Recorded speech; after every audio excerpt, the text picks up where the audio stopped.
Existe um item no Evangelho segundo o Espiritismo codificado por Allan Kardec que fala: ajuda-te que o céu te ajudará. Nesse capítulo fala de tudo aquilo que nós precisamos fazer para receber a assistência divina em nosso benefício. Neste momento nós vamos falar naquela reunião familiar que nós podemos fazer, reunindo toda a família para estudarmos o Evangelho de Jesus. Essa reunião, ela não foi criada pelo Espiritismo, mas Jesus, há 2000 e poucos anos atrás, já fazia essas reuniões na casa de Simão Pedro, onde ele reunia as pessoas que estavam naquele momento presente com ele. Ele pegava um pergaminho com os ensinamentos morais de Deus, lia um pequeno trecho e nesse pequeno trecho ele discorria sobre o assunto que estava sendo estudado naquele momento. Nós começamos pelo seguinte: a respeito do dia e do horário. Por que o dia e o horário? Primeiro porque a espiritualidade ela tem as suas responsabilidades mediante todo o nosso universo.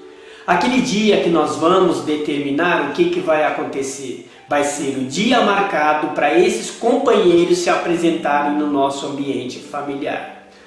Tem que ter dia e horário, porque algumas vezes nós marcamos uma consulta no médico, o médico está à nossa espera, ou nós, se nós não formos, ele vai ficar sem o paciente, ou se ele não estiver, nós vamos ficar sem o médico. Então, marcando um dia e um horário, a responsabilidade fica um pouquinho maior mediante a essa situação, e aí os espíritos estarão programados para estar presentes naquele dia. Então pode ser uma segunda, uma terça, uma quarta, uma quinta, uma sexta, e um horário determinado para toda semana ser realizado esse Evangelho no Lar, de 15 minutos ou meia hora. No livro Os Mensageiros, capítulo 33, fala a respeito da espiritualidade maior a caminho da crosta. Esses irmãos espíritos de luz que vêm à Terra, quando eles fazem essas viagens, normalmente eles precisam de um lugar assim para manter um descanso da viagem que eles fizeram. Esse descanso normalmente é procurado um ambiente familiar onde é praticado o Evangelho no lar. Porque todas as vezes que nós praticamos o Evangelho no lar, o que acontece? Nós fazemos uma limpeza espiritual naquele ambiente. Nós tiramos as placas, pensamentos negativos que algumas vezes nós emitimos e ficam impregnados na parede. Nós limpamos qualquer tipo de situação, discorda, qualquer influência física, espiritual que possa estar havendo naquele momento, através desse culto que nós fazemos. Quando nós fazemos isso na nossa casa, o que a nossa casa se transforma? Pode ser que nós poderíamos imaginar como se ela tivesse uma bandeirinha, dizendo: aqui é uma oficina espiritual. O nosso ambiente familiar, ele fica repleto de luz. E a espiritualidade, o plano maior, quando está chegando na Terra, ele se guia por aquele ambiente porque sabe que aquela casa está emitindo luz e está sendo praticado o Evangelho no lar naquele ambiente, porque na verdade o Evangelho serve para quê? Para modificar a nossa conduta mental, o nosso jeito de falar, as nossas atitudes com os nossos familiares, porque ele começa a reequilibrar todas essas energias que existem naquele ambiente. E na verdade, quando esses irmãos vêm e passam um momento de descanso nesse ambiente, eles fazem uma limpeza espiritual naquele ambiente e organizam aquela casa como se nós fizéssemos a nossa limpeza física diária. Chegou o dia de nós fazermos o Evangelho no lar. O que acontece? Existem os nossos familiares. Nem todos são espíritas. Às vezes alguns são de outras religiões. Mas nós vamos fazer o quê? O convite para o companheiro, o convite para a companheira, o convite para os nossos filhos. Nem sempre todos estarão à disposição de praticar o Evangelho no lar. Nós vamos obrigar? Não. Tem que ser de livre e espontânea vontade. Se a pessoa não quiser, nós não vamos obrigar. Nós queremos que ela venha de coração. De repente ninguém quer. Como é que nós vamos fazer? Desistimos de fazer o Evangelho no lar? Não. Podemos fazer sozinho em qualquer ambiente da nossa casa. Pode ser na cozinha, na sala, no quarto, até no banheiro, se for exercido com muito respeito. Então fica esse alerta a respeito do convite, de nós não obrigarmos a ninguém. Começamos o Evangelho no lar, tocou a campainha. De repente nós até convidamos aquela pessoa, se ela quiser participar. Ou então, se for possível, que ela volte um pouquinho mais tarde, porque nós estamos praticando o nosso Evangelho no lar.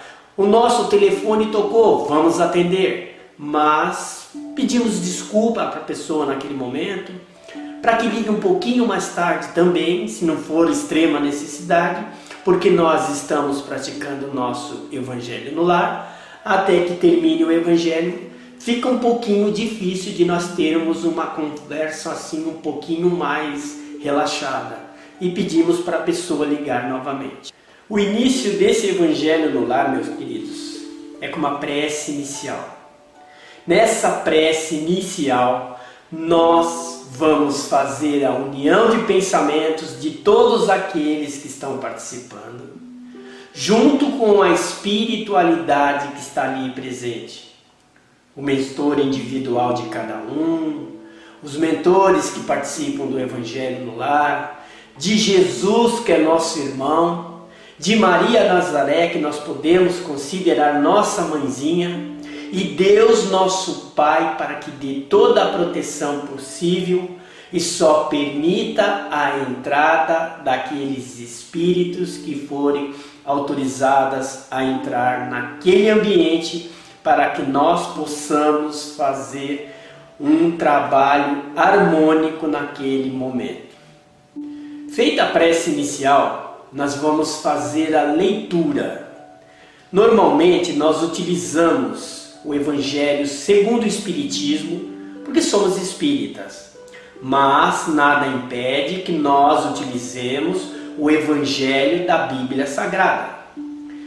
Nós precisamos ter o seguinte: começamos desde o capítulo 1 do Evangelho segundo o Espiritismo, como começamos também desde o início do Evangelho de Jesus, onde nós lemos um pequeno trechinho, e nesse pequeno trechinho nós vamos discorrer a respeito daquilo que Jesus fala, naqueles ensinamentos, associando o que Jesus fala com a vida que nós estamos vivenciando neste momento. Qual a diferença do Evangelho segundo o Espiritismo por Evangelho que se encontra na Bíblia Sagrada? O Evangelho segundo o Espiritismo, ele tem o acréscimo dos espíritos que já viveram aqui na Terra, onde complementam os ensinamentos de Jesus, nos esclarece as parábolas, nos esclarece vários outros ensinamentos à luz da doutrina espírita, que fica um pouquinho mais compreensivo para todos nós. Música e água fluidificada. Uma música suave para acompanhar o Evangelho é muito importante, porque harmoniza o ambiente. A água fluidificada pode ser colocada conforme quem estiver fazendo, haja necessidade ou não. Por quê? Porque a água fluidificada para nós não pode se tornar um ritual. Porque se tornar um ritual, fica uma coisa mais ou menos assim: o dia que nós não pudermos fazer no nosso ambiente familiar e nós estivermos fazendo na rua, nós não vamos ter água fluidificada. aí parece que vai ficar faltando alguma coisa. E nós não faremos porque não existe água frutificada. Que ela seja uma coisa, seja feita com naturalidade. Houver necessidade, coloca. Se não houver necessidade, não coloca. É simplesmente para a espiritualidade fluidificar e colocar o remédio naquele momento, para quem quiser beber depois que acabar o evangelho que nós estamos fazendo. Normalmente, depois que nós fizemos a leitura, depois que a água foi colocada para ser fluidificada, nós também temos o hábito de fazer vibrações. O que é vibrações? São sentimentos que saem do fundo do nosso coração. São pensamentos positivos que saem da nossa alma, que são direcionadas como foco de luz para lugares que nós vamos direcionar. Como é um evangelho feito num culto, em um ambiente familiar, essas vibrações não precisam ser extensas. Nós vamos vibrar pelo nosso ambiente familiar, nós vamos vibrar pela nossa família, nós vamos vibrar pelos nossos vizinhos, nós vamos vibrar pelos parentes que se encontram longe do nosso ambiente familiar e podemos vibrar também por aqueles que já desencarnaram, que se encontram do outro lado da vida, que também receberão essas vibrações que serão de intenso bálsamos para cada uma delas, aonde elas estiverem. E nós podemos também vibrar também para a paz do nosso mundo, que é a nossa morada física, aonde nós vivemos neste universo. Passe. Devemos dar passe no Evangelho no lar? Não. Devemos incorporar espírito no Evangelho do lar? Não.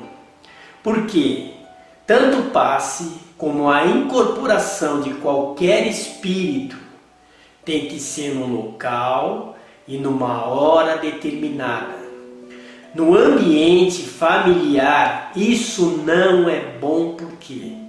Porque nós sabemos que o nosso ambiente familiar, apesar de tudo que nós estamos fazendo, não tem a estrutura específica para se receber espírito ou para se dar passe.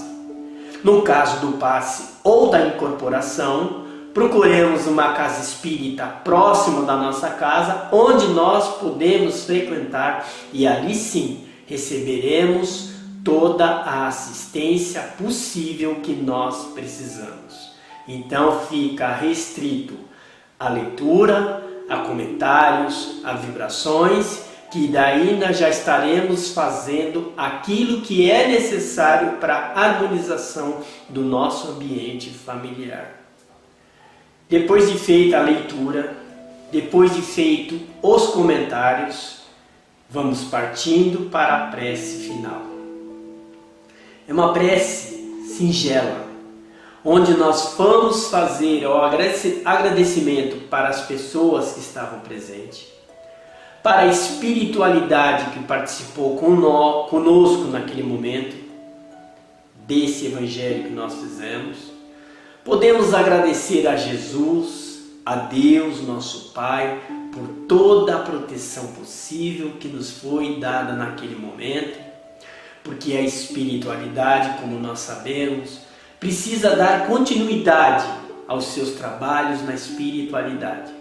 E essa prece de encerramento que nós fazemos é dando a liberdade para eles darem continuidade a tudo aquilo que eles precisam fazer. E para finalizar então, o mais importante de tudo, o Evangelho no lar, ele harmoniza a nossa alma, ele harmoniza o nosso coração, ele harmoniza o nosso ambiente familiar, ele aproxima as pessoas que passam a viver mais unidas, se respeitando um pouquinho mais, porque tem dentro de si o Evangelho de Jesus, que é a receita para que todos nós tenhamos paz, amor, equilíbrio e fé para viver toda a nossa existência